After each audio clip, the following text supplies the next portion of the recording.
os marionetistas das emoções num mundo já não tão distante, onde a ciência havia desvendado os últimos segredos da neuroquímica e os algoritmos atingiram uma sofusão perfeita com a biologia, surgiu a ordem dos plexiacos, uma casta de cientistas artistas que se autodenominavam os marionetistas das emoções. Estes eram mestres na arte da sinfonia sináptica, uma técnica que lhes permitia, através de implantes neurais quase imperceptíveis e campos de ressonância emocional, compor e dirigir os estados de espírito de populações inteiras. Não se tratava de um controle grosseiro ou de uma ditadura clássica, mas de uma orquestração delicada e profundamente estética, onde as cidades eram seus palcos e os cidadãos, instrumentos de uma grandiosa obra de arte viva. Em véspera, a capital cintilante, os dias não começavam com o nascer do sol, mas com o despertar alvíssimo, uma melodia neuroquímica que infundia uma serena alegria e uma focada produtividade. A tristeza era permitida, mas apenas durante os noturnos de melancolia, concertos mensais em parques públicos, onde coletivamente a cidade mergulhava numa saudade suave e catártica, para em seguida, com um acorde resoluto, ser elevada a um estado de branda esperança. Contudo, no coração desse paraíso regulado, uma jovem sinestésica chamada Elara começava a perceber as costuras da realidade. Ela, cujo cérebro naturalmente cruzava sentidos de forma única, sentia as emoções como cores e texturas no ar.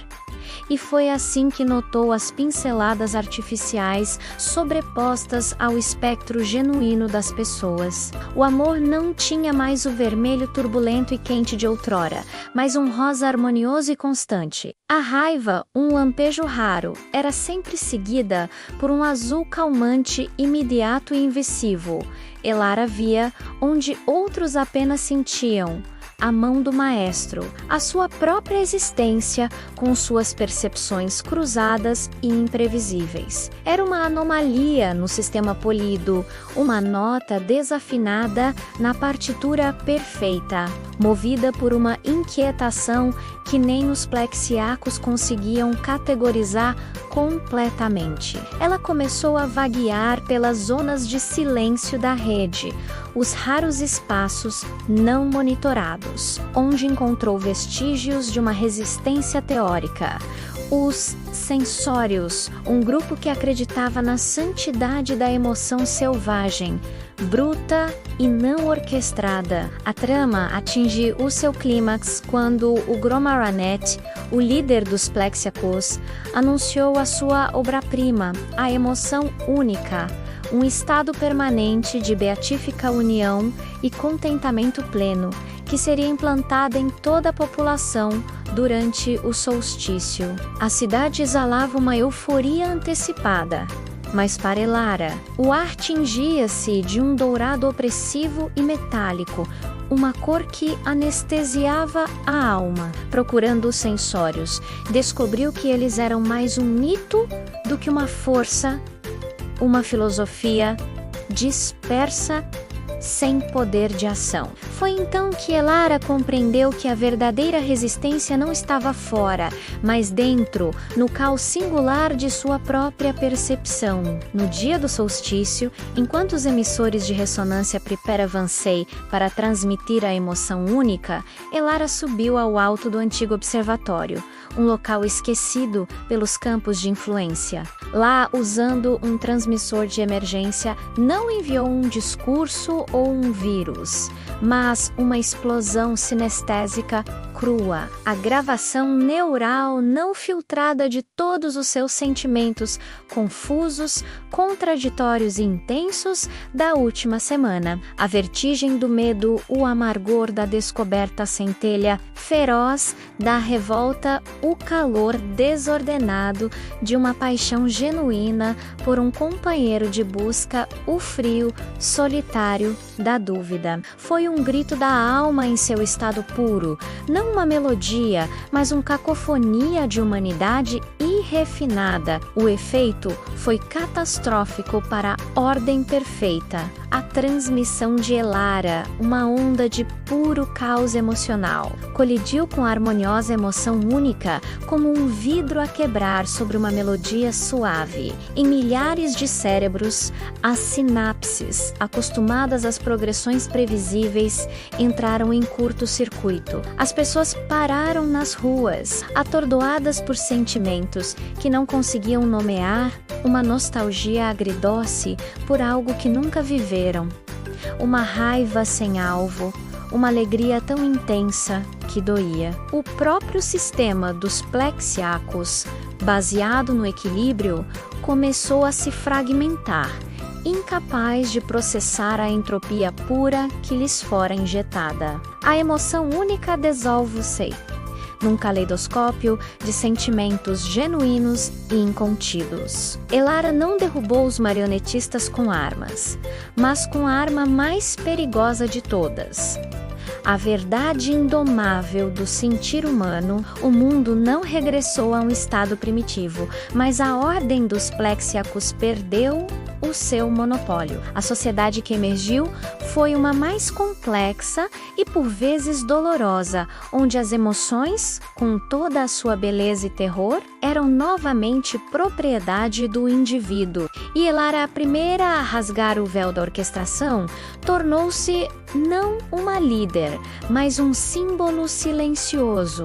A lembrança viva de que a mais profunda sinfonia é aquela que cada um compõe com todas as notas desafinadas e acordes, inesperados na intimidade caótica e gloriosa do próprio coração. A queda da ordem dos plexiacos não foi um estrondo, mas um desvanecer. Após a transmissão caótica de Elara, o tecido emocional de Véspora ficou permanentemente alterado. A emoção única não foi simplesmente substituída pelo caos. Foi dissolvida numa nova gama de possibilidades.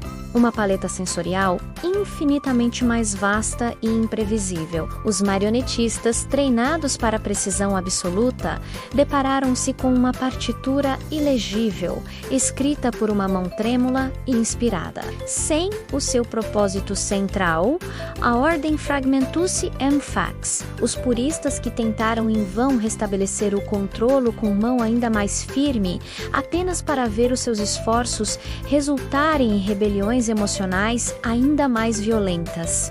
O.S. Reef, que passaram a ver a sua arte não como uma imposição, mas como uma sugestão, criando correntes de fundo emocionais opcionais para quem desejasse uma experiência estética guiada. E os arrependidos, que, numa reviravolta poética, se tornaram os maiores colecionadores e preservadores de experiências emocionais selvagens e não catalogadas. Elara, por sua vez, não se tornou uma heroína convencional. O peso da sua própria percepção, agora amplificada pelo conhecimento do seu impacto global, era por vezes esmagador.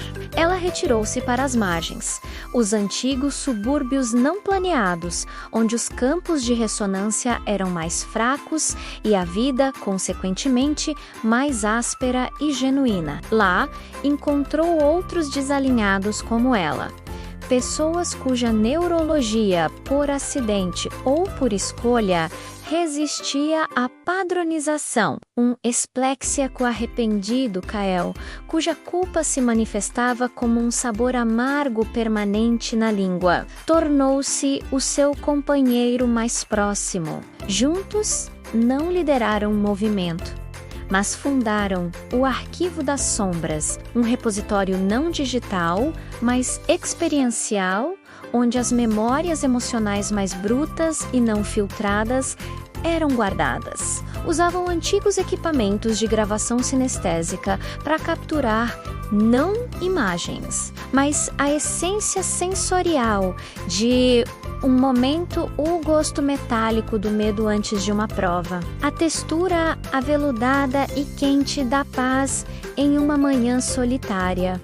o som visual de um coração a partir-se. Enquanto isso, a sociedade de Véspora lutava para aprender a linguagem esquecida dos sentimentos autônomos. Surgiram novas profissões, tradutores emocionais, que ajudavam pessoas a interpretar os novos e confusos turbilhões interiores, jardineiros de afetos, especialistas em criar ambientes que nutrissem sentimentos específicos de forma natural, sem imposição, e até cartógrafos do inconsciente, que mapeavam as paisagens interiores em constante mudança dos indivíduos. A arte, outrora um mero reflexo das sinfonias oficiais, explodiu em formas inéditas e perturbadoras, explorando emoções que antes nem tinham nome. O conflito central deslocou-se, então, de uma luta pela liberdade para um desafio mais subtil.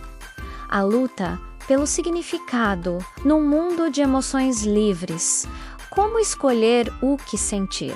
Como encontrar propósito na dor aleatória ou na alegria efêmera? A antiga busca dos plexiacos pela perfeição emocional deu lugar a uma busca coletiva pela autenticidade. Elara, observando de sua retirada, compreendeu que a sua verdadeira vitória não fora destruir o sistema, mas devolver às pessoas a árdua e gloriosa responsabilidade de serem autores das suas próprias histórias interiores. A marioneta tinha cortado seus fios.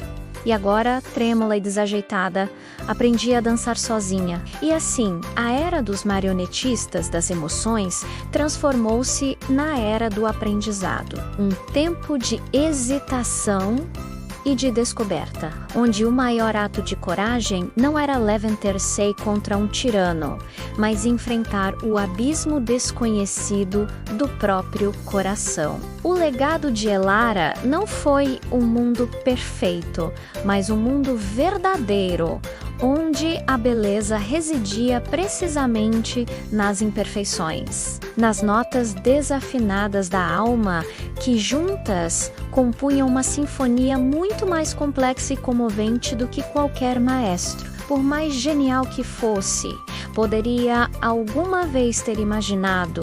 Inscreva-se no canal, deixe seu like para nos ajudar a contar mais histórias como esta e mostre este vídeo para seus amiguinhos. Junte-se a nós na próxima aventura